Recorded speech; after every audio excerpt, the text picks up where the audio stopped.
말씀은 잠언 26장 13절에서 28절입니다. 함께 교독하여 읽겠습니다. 게으른 자는 길에 사자가 있다, 거리에 사자가 있다 하느니라. 문짝이 돌적이를 따라서 도는 것 같이 게으른 자는 침상에서 도느니라. 게으른 자는 그 손을 그릇에 넣고도 입으로 올리기를 괴로워하느니라. 게으른 자는 사리에 맞게 대답하는 사람 일곱보다 자기를 지혜롭게 여기느니라. 길로 지나가다가 자기와 상관없는 다툼을 간섭하는 자는 개의 귀를 잡는 자와 같으니라. 횃불을 던지며 화살을 쏘아서 사람을 죽이는 미친 사람이 있나니 자기의 이웃을 속이고 말하기를 너희가 희롱하였노라 하는 자도 그러하니라. 나무가 닿으면 불이 꺼지고 말쟁이가 없어지면 다툼도 쉬느니라.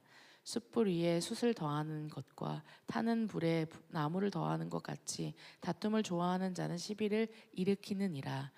남의 말을 하기를 좋아하는 자의 말은 별식 같아서 뱃속 깊은 데로 내려가느니라. 온유한 입술에 악한 마음은 낮은 은을 입힌 톡이니라. 원수는 입술로는 꾸미고 속으로는 속임을 품나니 그 말이 좋을지라도 믿지 말 것은 그 마음에 7가지 가증한 것이 있음이니라. 속임으로 그 미움을 감출지라도 그의 악이 회중 앞에 드러나리라. 함정을 파는 자는 그것에 빠질 것이요 돌을 굴리는 자는 도리어 그것에 치이리라. 거짓말하는 자는 자기가 해한 자를 미워하고 아첨하는 입은 패망을 일으키느니라. 아멘. 오늘도 새벽을 깨워 성전의 기도의 파수꾼으로 나오신 여러분들을 주님의 이름으로 환영하고 축복합니다. 오늘 우리가 함께 살펴볼 잠언의 말씀 26장의 말씀은 미련한 사람의 모습을 아주 구체적으로 보여줍니다. 오늘 본문에는 특별히 미련한 사람의 세 종류의 미련한 사람이 등장합니다. 바로 게으른 사람, 말쟁이, 그리고 위선자입니다.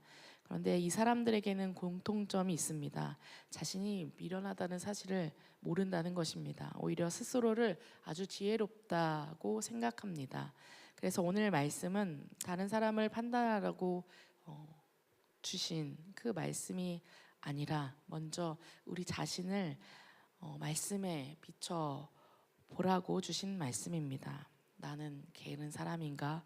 나는 다른 사람의 일에 함부로 끼어들고 있진 않는가? 나는 말로 다른 사람에게 상처를 주면서 그것을 가볍게 여기지는 않는가? 나는 겉과 속이 다른 모습으로 살아가고 있지는 않은지 말씀 앞에서 정직하게 살펴보아야 합니다. 오늘 미련한 사람들의 모습을 알려주는데요. 첫 번째 관찰 질문입니다. 게으른 자의 특징을 살펴보세요. 오늘 말씀 13절에서 16절의 말씀입니다. 첫 번째 미련한 사람, 게으른 사람입니다. 그런데 잠언은 게으름에도 단계가 있다고 보여줍니다. 13절 말씀입니다. 게으른 자는 길에 사자가 있다, 거리에 사자가 있다 하느니라. 게으름의 첫 번째 단계는 핑계가 많아지는 것입니다. 길거리에 사자가 나타나는 경우가 많이 있을까요?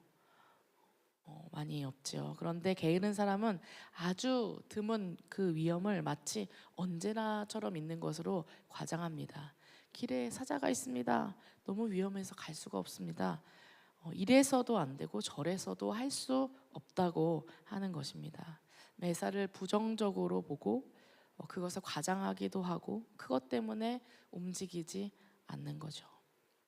게으름이 왜 미련할까요? 바로 기회를 잃어버리기 때문입니다. 지금 길을 나가서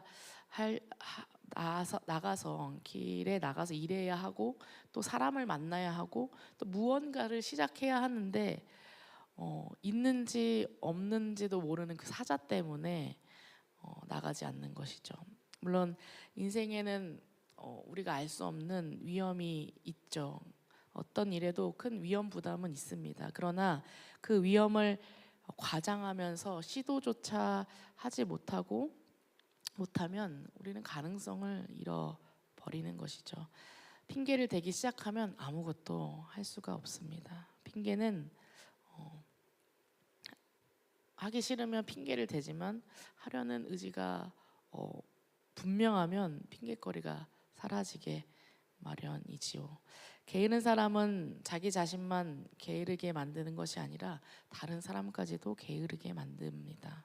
너 그려봤자 소용이 없어. 그렇게 해도 안 될 거야 라고 다른 사람의 그 가능성까지 밟아버립니다. 게으름의 두 번째 단계는 잠이 많아지는 것입니다. 14절 말씀입니다. 문짝이 돌적이를 따라서 도는 것 같이 게으른 자는 침상에서 도느니라. 돌짜기는 문을 여닫기 위해서 고정하는 경첩입니다. 문을 아무리 열고 닫아도 경첩에서 벗어나지 못하고 그 주변을 뱅뱅 돌듯이 게으른 사람은 그 침상에서 벗어나려고 하지 않습니다. 그렇다고 잠자는 것이 나쁘다는 말은 아닙니다. 밤에 잠을 자는 것은 소중하고 잠깐의 낮잠도 몸을 회복시켜 줍니다. 그러나 자꾸 누워 있는 것은 다른 거죠. 일어나야 할 때 일어나고 움직여야 할 때 움직여야 하는 것입니다. 편안함을 지나치게 사랑하면 어느 순간 해야 할 일을 하지 않게 되는 거죠. 네, 잠이 많아지는 것이 두 번째 단계입니다. 게으름의 세 번째 단계는 끝이 없이 편해지려고 하는 것입니다. 오늘 15절의 말씀입니다. 게으른 자는 그 손을 그릇에 넣고도 입으로 올리기를 괴로워하느니라. 손을 그릇에 넣었습니다. 음식도 집었습니다. 그런데 그것을 입에 가지고 가는 것조차 귀찮아하는 것이죠. 게으름이 만성이 되면 마땅히 해야 할 일조차도 너무 힘들어집니다. 편해지려고 하면 끝이 없죠. 그런데 16절을 보면 게으름에서 벗어나지 못하는데 더 깊은 이유가 나옵니다.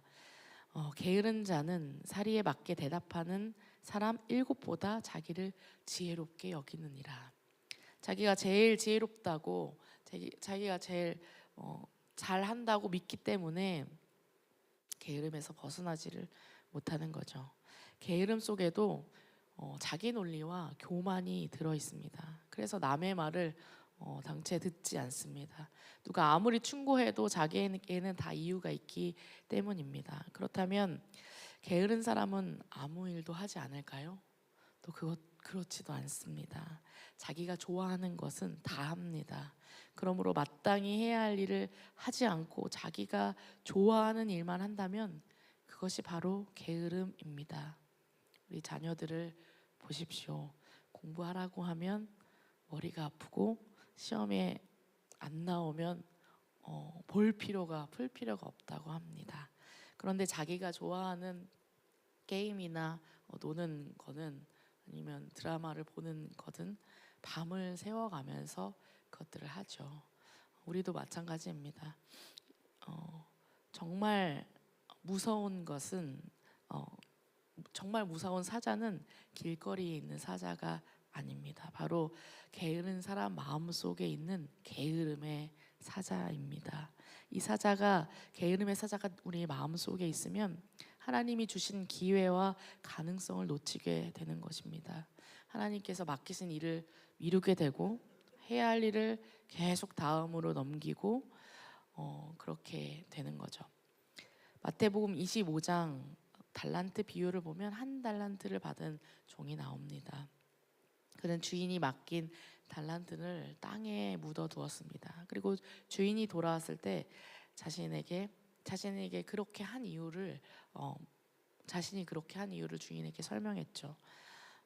그러나 주님께서 그 종에게 주인이 그에게 하신 말씀은 악하고 게으른 종아라고 말씀하시는 것입니다. 세상 일에는 아무리 부지런해도 하나님 앞에서 게으른 사람이 될 수 있습니다. 자기 현실에 대해서는 계속 불평하면서 하나님께서 맡겨주신 그것에 사용하지 않고 주님을 만날 준비를 하지 않는 사람, 그 사람은 영적으로 게으른 것입니다. 그러므로 우리의 마음을 살펴보아야겠죠. 우리의 마음 속에 있는 그 게으름의 사자를 주님 몰아내 주시옵소서. 부정적인 생각에 사로잡히지 않고 주님께서 주신 기회가 오고 또 맡겨주신 일이 오고 가능성이 있을 때 믿고 움직이게 해 주시옵소서. 해야 할 일을 미루지 않고 오늘 순종하겠습니다 라고 고백하는 저와 여러분 되기를 축복합니다. 두 번째 관찰 질문입니다. 남의 말 하기를 좋아하는 자의 말은 무엇과 같나요?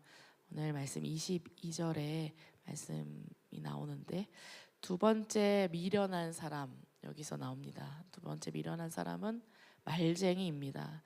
말쟁이는 자기와 상관없는 일에 괜히 끼어들기 좋아하고 다른 사람의 이야기를 하는 것을 즐거워합니다. 17절입니다. 길로 지나가다가 자기와 상관없는 다툼을 간섭하는 자는 개의 귀를 잡는 자와 같으니라. 으르렁거리는 강아지의 개의 귀를 잡아보신 적 있나요? 잡아보면 이게 잡았는데 노찬이 나를 물 것 같고 계속 잡고 있다니 내가 아무것도 할 수 없겠죠. 강아지 때문에. 남의 일에 함부로 끼어드는 사람이 바로 이와 같습니다.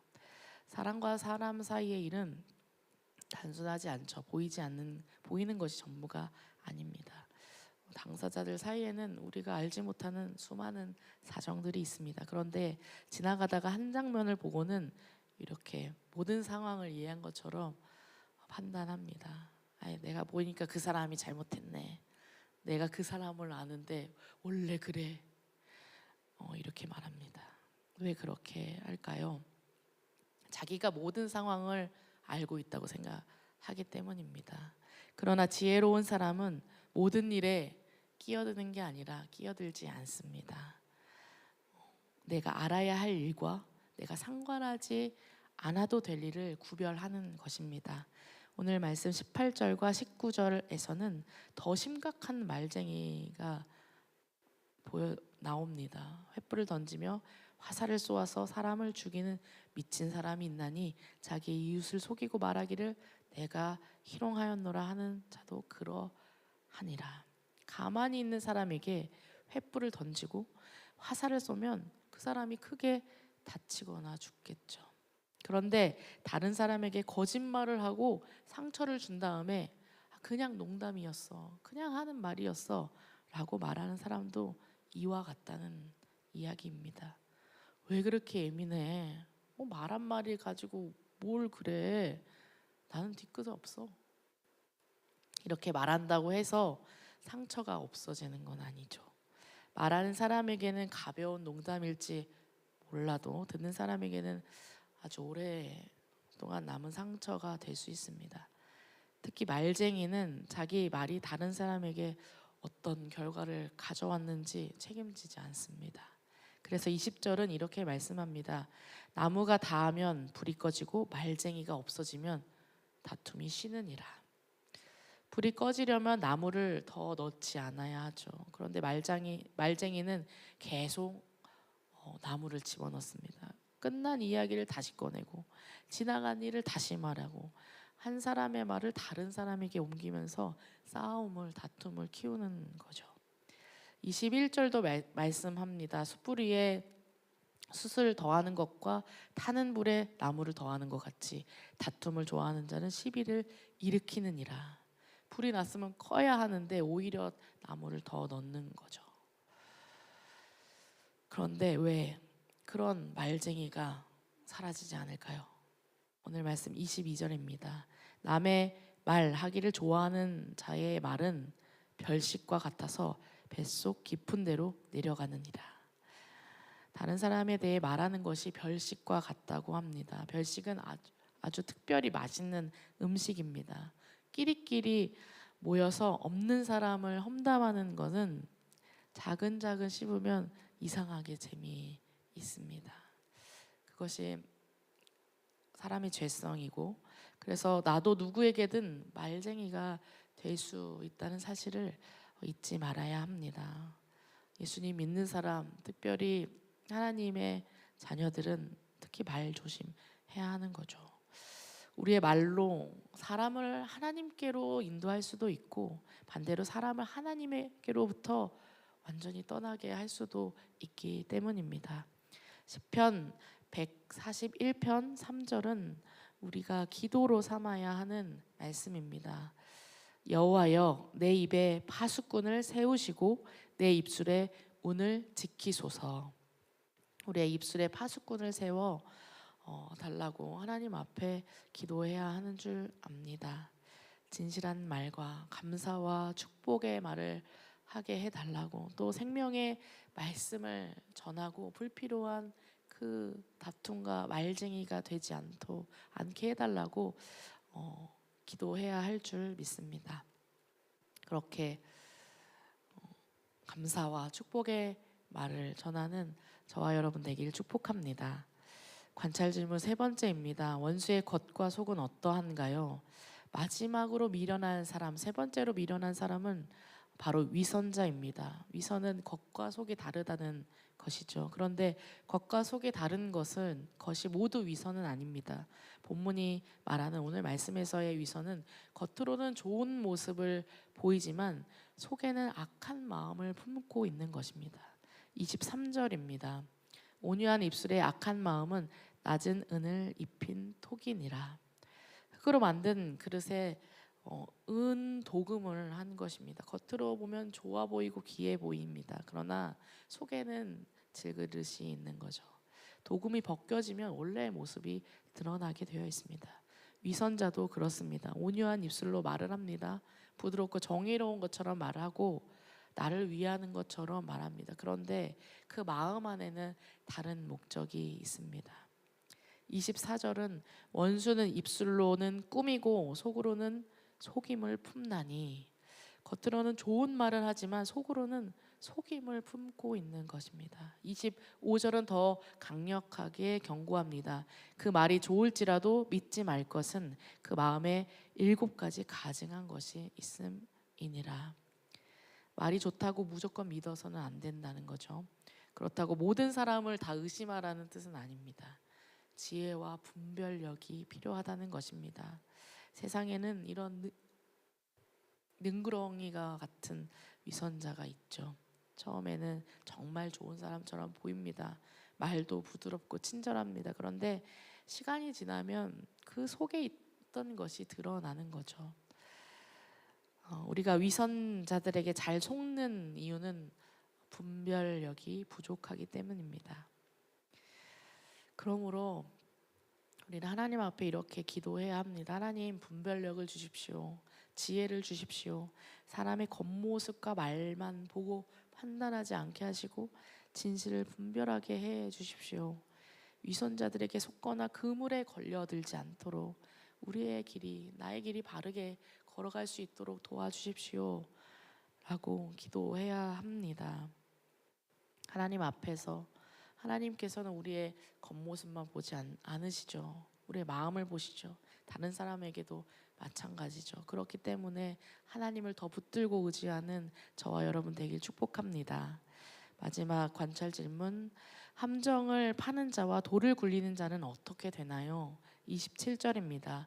함정을 파는 자는 그것에 빠질 것이요 돌을 굴리는 자는 도리어 그것에 치이리라. 악을 계획하는 사람은 결국 그 악으로 인해서 자신이 무너지게 되어 있습니다. 다른 사람이 빠지라고 함정을 파지만 자신이 그 함정에 빠지는 거죠. 다른 사람을 해치려고 돌을 굴리지만 그 돌이 도리어 자신에게 돌아와서 치임받는 것입니다. 28절은 이렇게 말합니다. 거짓말하는 자는 자기가 해한 자를 미워하고 아첨하는 입은 패망을 일으키느니라. 거짓말과 아첨으로 사람을 속이고 또 자기 뜻을 이루려고 하지만 결국 그 결과가 자신에게 돌아오게 됩니다. 이 말씀은 중요한 사실을 가르쳐 주죠. 세상에서 악이 당장은 심판받는 것 같지 않는 것처럼 보일 때가 있지만 거짓말하는 사람이 잘 되고 또 위선적인 사람이 인정받는 것처럼 보이지만, 다른 사람이 이용하는 사람이 성공해 보이지만, 그러나 그것이 끝이 아니라는 사실입니다. 하나님께서 보고 계시고 하나님께서 알고 계시고 하나님께서 판단하실 것입니다. 그러므로 억울한 일을 당했다고 해서 우리까지 악해져서는 안 됩니다. 말쟁이 때문에 나도 말쟁이가 되면 안 되고요. 위선적인 사람 때문에 나도 위선적인 사람이 되지 말고, 게으른 사람 보면서 나도 핑계대는 사람이 되지 말아야 합니다. 속지 말고 담지도 말고 낙심하지도 말아야 합니다. 오늘 말씀을 기억합니다. 게으른 사람은 핑계 때문에 기회를 잃어버립니다. 말쟁이는 입술로 공동체의 불을 키웁니다. 위선자는 겉과 속이 다르지만 결국 그 악이 자신에게로 돌아옵니다. 그러므로 오늘도 하나님 앞에서 부지런히 살아갑시다. 우리의 입술을 지키고 진실하게 살아갑시다. 다른 사람의 모습에서 마음을 뺏기지 말고 내 자신부터 말씀 앞에 세우며 하나님께서 우리에게 분별력도 주시고 또 우리 마음과 입술과 걸음을 지켜달라고 기도하는, 그리고 그 진실한 그 성실한 하나님을 닮아가는 저와 여러분 되기를 주님의 이름으로 축복합니다. 오늘 말씀을 기억하며 찬양하겠습니다.